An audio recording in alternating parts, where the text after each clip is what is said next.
Bro super bro. ఏంది bro Bigg boss పోయినసారి తలచల్ లేపినావు, నువ్వే బయట గేమ్ ఆడుతున్నావు, వాళ్ళు లోపల ఆడుతున్నావు, నువ్వు బయట ఆడుతున్నావు. చెప్పు బ్రో ఎట్లా అనిపిస్తుంది బ్రో? వాళ్ళు ఎలాగో లోపల ఆడలేకపోతున్నారు, బయట మనం ఆడదామని నేనే ఆడతాం మొదలు పెట్టా. ఎట్లా అనిపిస్తుంది bro Bigg Boss? Bigg Boss అన్న టైటిల్ తీసుకొని నాగార్జున గారు తప్పని చేశారు. నెక్స్ట్ తీసుకున్న వాళ్ళు కరెక్ట్ గా తీసుకోవాలి, ఒక ముగ్గురు మంచిగా తీసుకున్నారు. Vishnupriya is a great super ఆడుతుంది. And Sonia is super.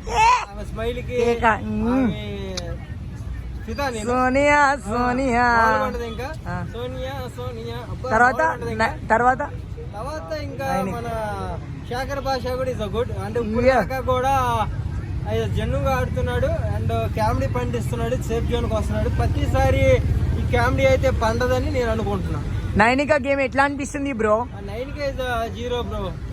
ఏంది బ్రో డాన్సర్ ఆమె, ladies law is the biggest contestant ఆమె. ఏమనుకున్నావు బ్రో? నైనిక ఇన్స్టాగ్రామ్ లో చించుకుంది, అది చేసింది, ఈ చేసింది, బాగా డాన్స్ చేసింది, ఒక ఇన్స్టాగ్రామ్ బాగా చేసింది. లోపలికి వస్తే ఏం లేదు బ్రో, 0. అవునా? అవును 0. నువ్వు అన్నది కరెక్టే బ్రో. అది ఇంకోటి బ్రో, నైనిక వదిలేస్తే ఇంకా ప్రేరణ ఎట్లా కామెడీ చేసింది? Good person. గేమ్ ఆడటంలో కానీ, మాట్లాడే విధానం కానీ, ప్రతి గేమ్ లో కూడా చురుగ్గా ఉండటం కానీ నైస్ గా బాగా చేస్తుంది. మణికంఠ ఎట్లా అనిపిస్తుంది? మణికంఠ గేమ్ గురించి బయటకు పోతాడు బ్రో. ఎందుకు బ్రో? ఇప్పుడు మణికంఠ ఎందుకు బయటికి వెళ్తాడు అంటే పాయింట్ 1 సెంటిమెంట్ పనిచేయదు. బిగ్ బాస్ హౌస్ ఎందుకు?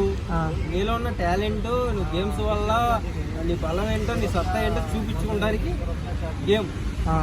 సెంటిమెంట్ ఫస్ట్ నుంచి సెంటిమెంట్, నెక్స్ట్ ఆ పెళ్లి, ఇవన్నీ రావు, బయటకు వచ్చేస్తాడు. ఈ వీక్ పక్కా బయటకు వచ్చేసాడంట. మణికంఠనే బిగ్ బాస్ కి కంటెంట్ ఇస్తున్నాడు అనేది చాలా మంది అంటారు బ్రో. మణికంఠ కాదు, శేఖర్ భాష అండ్ సోనీ ఇస్తున్నారు. సోనీ పేరేంటి? మధుప్రియ. ఇంకో అమ్మాయి పేరు నిఖిల్ సోనీ లవ్ ట్రాక్ నడుస్తుందంట కదా బ్రో లోపల. 100% ఇంకా మొదలవలేదు. సో మొదలైద్దని నేను అనుకుంటున్నాను. అవును, అట్లా చేయడం కరెక్టా బ్రో? బిగ్ బాస్ హౌసా లేకుంటే అది ఏమన్నా ఆ హౌసా బ్రో? అది పొదలు. బిగ్ బాస్ హౌస్ పొదలవి. అవునా? అంటే బిగ్ బాస్ అట్లా ఇస్తే కంటెంట్ పోతుందన్నా? అంతేనా? అయిపోయింది జనాల్లో. వీళ్ళు ఓన్ గా చేసుకుంటున్న క్రియేటివిటీ కాదా అది? కాదు, అంతా స్క్రిప్టా? బిగ్ బాస్ గేమ్ అంటే జెన్యూన్ అంటారు అందరూ. నీకు అనిపిస్తుందా ఇప్పుడు వాళ్ళు ఆడేది కనబడుతుందా నీకు? బిగ్ బాస్ గేమ్ స్టార్ట్ చేసిన కాడ నుంచి వాళ్ళంతా నటిస్తున్నట్లు అనిపిస్తుంది, కానీ బిగ్ బాస్ తర్వాత తిప్పేస్తుంది వాళ్ళని. అది ఏం తిప్పుతారు అన్నది సస్పెన్స్ ఇక్కడ. సో మొత్తానికి నీకు టాప్ 5 లో ఉండే కండిషన్స్ ఎవరు? అదైతే ఎక్స్పెక్ట్ చేయలేను బ్రో. నీకు ఫైనల్ గా విన్నర్ ఎవరు అవుతారు అనుకుంటున్నావు? సోనియా. ఎందుకు ఆమె ఫైర్ నచ్చి? సోనియా అది. సరే మామ, థ్యాంక్ యూ మామ. Love you.